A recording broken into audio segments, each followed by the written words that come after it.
Hello les artistes, bonjour et bienvenue dans cette nouvelle vidéo. Aujourd'hui, on va voir ensemble comment dessiner en couleur.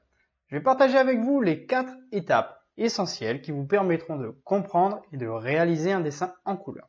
Je m'appelle Greg, je suis l'auteur du blog dessiner.fr et dessinateur passionné. Comme d'habitude, avant d'aller plus loin, vous pouvez vous abonner à la chaîne pour être notifié des nouvelles vidéos ou simplement vous inscrire à la newsletter pour recevoir en cadeau mon livre 4 astuces pour améliorer vos perspectives. Les liens sont dans la description. Dans cette nouvelle vidéo, on ne s'attardera pas sur l'aspect théorique de la couleur, mais on va surtout mettre en pratique quelques principes de base. C'est parti! Tout d'abord, j'ai choisi de réaliser une nature morte. J'ai réalisé un premier croquis grossier pour positionner mes éléments. Puis j'ai fait un second croquis plus propre qui me servira de base pour mettre les couleurs. L'objectif de la première étape, ça va être de déterminer la couleur locale de chaque élément qui compose ma scène. Pour déterminer une couleur locale, j'ai besoin de connaître deux choses. La valeur de l'objet, mais aussi sa teinte. En dessin, la valeur correspond au niveau de gris d'une couleur. Je passe donc mon dessin en noir et blanc pour déterminer la valeur locale de chaque élément. Pour ce faire, je vais commencer avec la tasse par exemple. Et je vais aller chercher le gris qui est ni complètement dans la lumière, ni complètement dans l'ombre. C'est la valeur qui se trouve pile entre les deux, c'est-à-dire à la limite entre l'ombre et la lumière. Cette valeur est tout de même plus du côté lumineux que du côté ombragé. D'accord ? Voilà. Et ensuite, donc, je vais réaliser exactement la même chose, que ce soit pour l'élément tout en blanc qui est au fond. Voilà, donc je prends vraiment pile entre les deux. Et ensuite, je réalise aussi la même chose pour la pomme en faisant bien attention de ne pas prendre la valeur qui se trouve à côté des reflets. Il faut vraiment localiser l'ombre en premier, puis récupérer la valeur locale.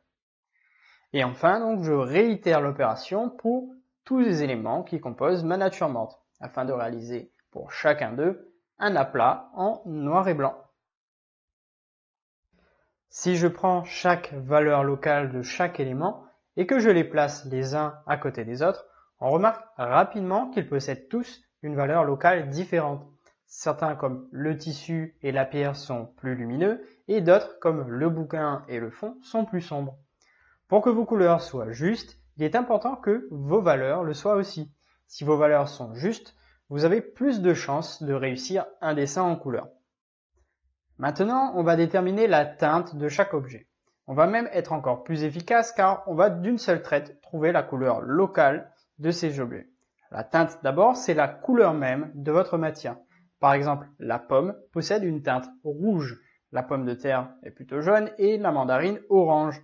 Ça, c'est ce qu'on appelle la teinte colorée, c'est la couleur même de votre élément. Ici, vous voyez que je commence par déterminer une teinte rouge pour notre pomme. Ensuite, l'objectif, c'est de faire en sorte que la teinte colorée que j'ai choisie soit de la même valeur que la valeur locale qu'on avait trouvée auparavant. Quand je passe en noir et blanc, donc, il faut que la couleur et le gris soient le plus proche possible. Si ce n'est pas le cas, augmentez ou diminuez dans le nuancier Photoshop la luminosité de vos couleurs pour qu'il n'y ait plus de différence entre les deux. Vous obtenez ainsi la couleur locale de votre élément, c'est-à-dire qu'elle possède la bonne teinte mais aussi la bonne valeur. J'aurais pu directement transformer mon gris en couleur dans les réglages Photoshop, mais attention car en faisant cela, vous allez modifier également la valeur, car souvent vous allez perdre en saturation et donc forcément en valeur. Regardez, si je pique mon gris avec la pipette, j'obtiens une luminosité de 28% environ. Si je pique ma couleur maintenant, la luminosité passe à 47%. Et pourtant, la valeur du gris et celle de la couleur sont identiques. Donc privilégiez plutôt les réglages manuels, sont plutôt à l'œil. Cela évitera les erreurs de valeur et exercera votre œil à trouver les bonnes valeurs. Voilà, donc je répète l'opération pour la tasse. Donc je choisis comme sur la photo une teinte plutôt marron, donc pas trop saturée non plus. Et ensuite, je vérifie la valeur.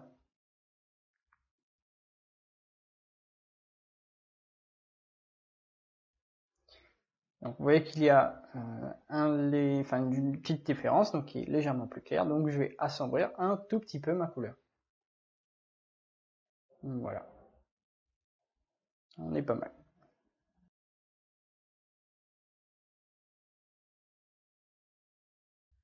Pour terminer, je répète l'opération pour tous les éléments de ma scène, y compris le tissu au sol et le fond. Et voilà, vous savez maintenant déterminer la couleur locale d'un élément.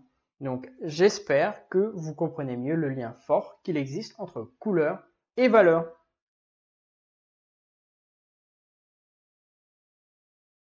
Maintenant qu'on a déterminé nos couleurs locales, on peut d'ores et déjà positionner l'ombre et la lumière sur chaque élément.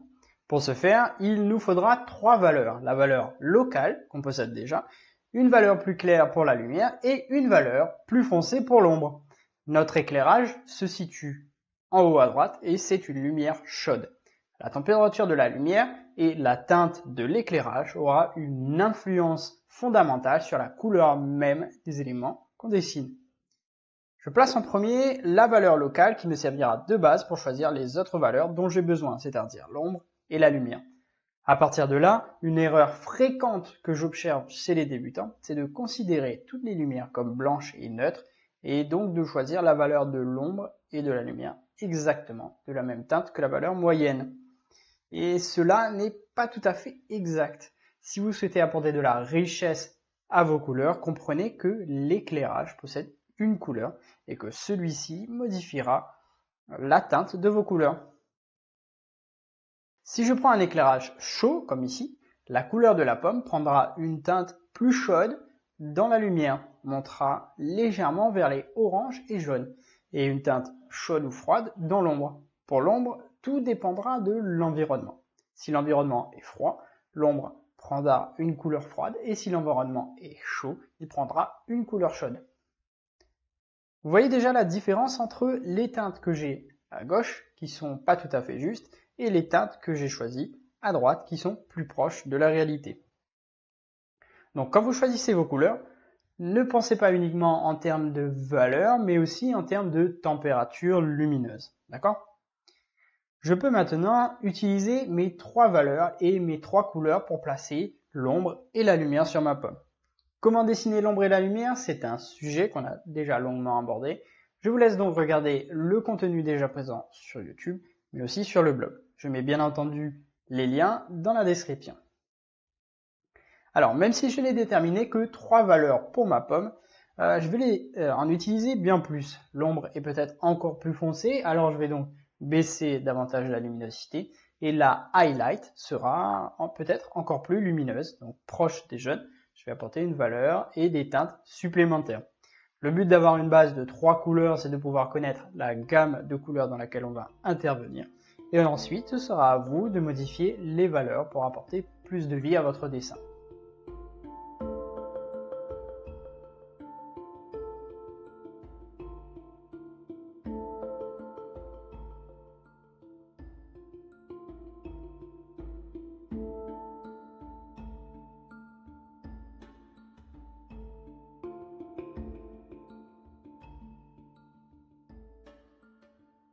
Pour que vous compreniez bien le principe qu'on vient de voir, je vais répéter l'opération pour la tasse. Je commence par piquer la couleur locale avec ma pipette. L'erreur courante, ça serait de garder la même teinte et de choisir une valeur plus sombre pour l'ombre et une valeur plus lumineuse pour la lumière. Donc voilà ce qu'il ne faut surtout pas faire. D'accord ? Essayez plutôt de reprendre la couleur locale, de modifier d'abord la teinte vers une couleur plus chaude et ensuite de choisir une valeur plus sombre pour l'ombre, comme ceci. Puis recommencer l'opération pour choisir une valeur lumineuse. Et voilà. Et si je vais récupérer les teintes de la photo, vous voyez que les couleurs sont encore plus chaudes que ce que j'avais réalisé. Donc pour l'ombre, la différence est encore plus flagrante, mais c'est une étude. Alors je ne souhaite en aucun cas utiliser bêtement la pipette pour récupérer les vraies couleurs. Ensuite, il ne nous reste plus qu'à faire comme tout à l'heure, c'est-à-dire en appliquant les ombres et la lumière sur l'objet pour apporter du volume.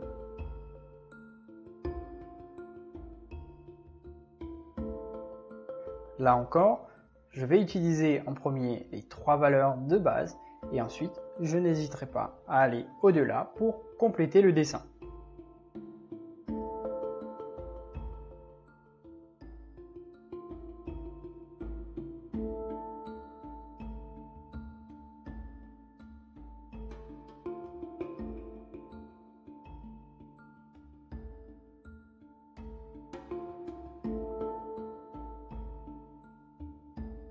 Et voilà. Je vais répéter une dernière fois la manipulation avec la mandarine, car c'est vraiment une étape essentielle si vous souhaitez apprendre à utiliser les couleurs. Donc, je commence toujours avec la couleur locale. Ce qu'il ne faut pas faire, c'est de garder les mêmes teintes pour l'ombre, la lumière et la couleur locale. Et pour le faire correctement, on monte et on descend la teinte pour apporter plus de vie à nos couleurs. Et voilà. Donc vous voyez bien la différence entre les deux. Ensuite, en s'aidant de ces 3 couleurs, on va simplement ajouter l'ombre et la lumière. Et après, commencer par l'ombre ou la lumière, c'est à vous de voir. Et c'est comme vous le voulez. Mais voilà, l'important c'est de retenir que la teinte de vos ombres et la lumière vont changer en fonction de la couleur, de la température lumineuse. Donc je dis bien de la couleur. Et en même temps, vous allez voir que ça va apporter un vrai plus à vos couleurs et à vos dessins. Et ensuite, une fois que vous êtes habitué, vous n'êtes plus obligé de passer par cette palette de couleurs et à chaque fois. D'accord? Donc quand vous vous sentez plus à l'aise avec ce principe, vous pouvez aller cache et directement choisir vos couleurs dans le nuancier Photoshop et appliquer aussitôt sur votre dessin. Donc vous gagnerez du temps et vous serez encore plus efficace. Et du coup, voilà, je continue donc pour chaque élément afin de pouvoir passer à l'étape suivante.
Tout à l'heure, je vous ai dit que la couleur de l'ombre va changer en fonction de l'environnement. Eh bien, c'est justement le point qu'on va éclaircir ici. Avant cela, je vais désactiver le calque du croquis pour ne garder que le dessin en couleur.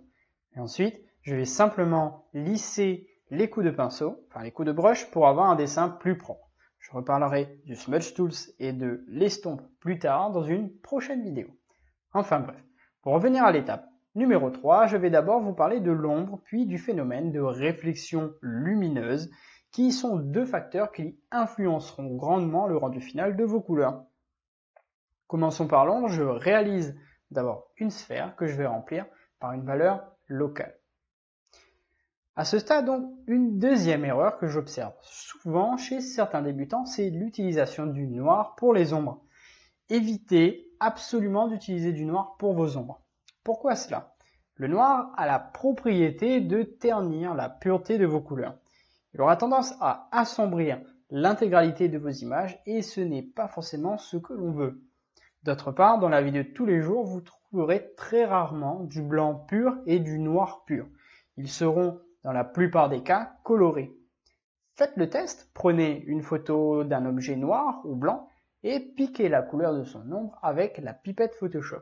Et vous verrez qu'ils ne sont pas tout à fait noirs et pas totalement blancs non plus. En fait, vos ombres vont se colorer car la majorité des objets reflètent plus ou moins l'environnement qui les entoure. Ici, pour la seconde sphère, j'utilise simplement le principe qu'on a vu ensemble avec l'étape précédente en modifiant légèrement la teinte pour trouver la couleur adaptée. L'environnement était chaud, alors l'ombre reste chaude. Si j'ajoute une seconde source de lumière de l'autre côté de la sphère, elle va prendre la couleur de l'éclairage. D'un côté, on a un éclairage chaud, donc la lumière sera chaude, et de l'autre côté, on a un éclairage plutôt froid, plutôt bleu, alors l'ombre se colorera en bleu. J'utilise du bleu car on a souvent cette situation quand on se retrouve à l'extérieur.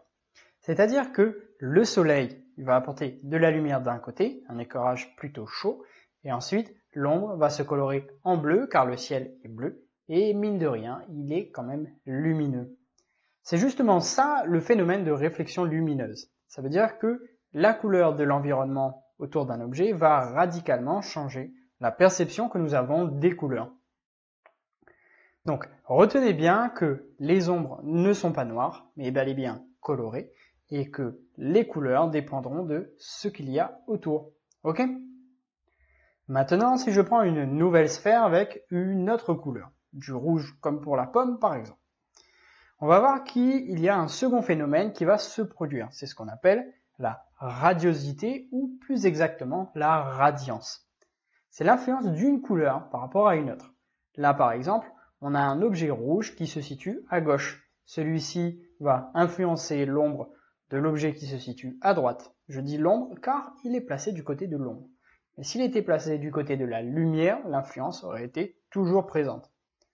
Ainsi, l'ombre va se teinter de rouge et donc modifier, là encore, la perception que nous avons de cette sphère. Il y a également un transfert de lumière. C'est ce qu'on a déjà vu ensemble, c'est-à-dire un éclairage indirect. Donc, admettons maintenant que l'objet blanc à gauche se trouve sur le même plan. Il influencera lui aussi l'ombre de la sphère rouge. Et en fait, c'est exactement ce qu'on observe sur la référence photo. Par exemple, la pomme reflète le jaune du tissu. Elle va aussi colorer les mandarines et la tasse. Sur le caillou, on remarque aussi très bien l'influence du tissu jaune. L'ombre du tissu est lui aussi teinté de rouge à cause de la pomme qui est à côté. Donc voilà, on a des influences de tous les côtés. Chaque élément va influencer son voisin ou plutôt ses voisins. C'est clairement ce que je vais mettre en pratique en réalisant ici les réflexions lumineuses sur ce dessin. On reparlera aussi donc très prochainement de ces deux principes quand on abordera le dessin d'une matière.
Vous voyez qu'en mettant en œuvre ces deux principes, notre dessin devient plus agréable à regarder. Cela modifie aussi la perception du volume et aussi la qualité des couleurs. Donc voilà, donc on enchaîne avec l'étape numéro 4. Pourquoi parler d'occlusion ambiante alors qu'on parlait de couleurs juste avant? C'est effectivement ce qu'on va voir ensemble maintenant. Avant de vous donner ces informations, j'aimerais quand même vous rappeler que l'occlusion ambiante est une ombre qui viendra se nicher dans les endroits les plus sombres, comme les creux, les trous, les coins, etc. Aussi, il se dessine généralement à la jonction de deux surfaces, comme par exemple ici entre la pomme et le tissu ou entre le tissu et le caillou. Quand vous regardez dans un puits et que vous ne voyez pas le fond, c'est car c'est trop sombre. C'est aussi une ombre d'occlusion. La lumière n'arrive pas à pénétrer jusqu'au fond, donc il nous apparaît sombre. Si je crée de toute pièce une ombre d'occlusion à cet endroit sur la photo, vous voyez qu'on a l'impression que le tissu se recourbe complètement sur lui-même. L'ombre d'occlusion a vraiment cette propriété d'accentuer la volumétrie et de donner du relief à vos dessins. Il va vraiment apporter un plus à vos images. Maintenant, sachez que d'un point de vue colorimétrique, cette ombre n'est pas noire. Le noir, il faut presque l'éviter. Au même type que l'ombre d'occlusion, l'occlusion se colore de la même façon. Prenons l'exemple de la pomme, si elle possède une teinte rouge et que son ombre est entre le rouge et le jaune, utilisez ces mêmes teintes pour vos ombres d'occlusion. L'objectif, c'est aussi d'utiliser une valeur très sombre, mais toujours colorée. Je dis très sombre car cette ombre sera beaucoup plus foncée que l'ombre propre ou l'ombre projetée d'un objet. Ainsi, on va donner du relief au dessin en ajoutant des ombres dans les creux et vous allez voir que la différence est assez impressionnante. Ce type d'ombre apparaît toujours entre deux ou plusieurs éléments, donc entre la pomme et le sol, entre le livre et le tissu, entre la mandarine et la pomme, entre la pomme de terre et le bouquin, etc. Donc le plus souvent, j'utilise les contours que j'avais fait au début et aussi donc le lasso pour réaliser ce type d'ombre. J'utilise aussi une broche floue car c'est une ombre particulièrement diffuse. Donc retenez bien que c'est une ombre colorée, qu'il ne faut pas utiliser du noir pour ne pas ternir les autres couleurs de votre dessin, et qu'il se forme au minimum entre deux surfaces, qui permet aussi d'apporter du relief.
Et voilà, c'est la fin de cette vidéo.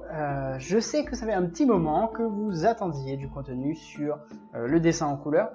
Et j'espère justement que cette vidéo vous apportera les informations nécessaires pour aborder la couleur avec enthousiasme.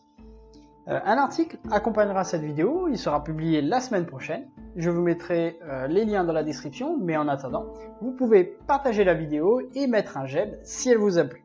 Concernant l'article, pas de panique, ce n'est pas un copier-coller de la vidéo car je partagerai avec vous d'autres informations croustillantes sur la couleur. Je vous donne donc rendez-vous vendredi prochain, je vous dis bon week-end et bon dessin.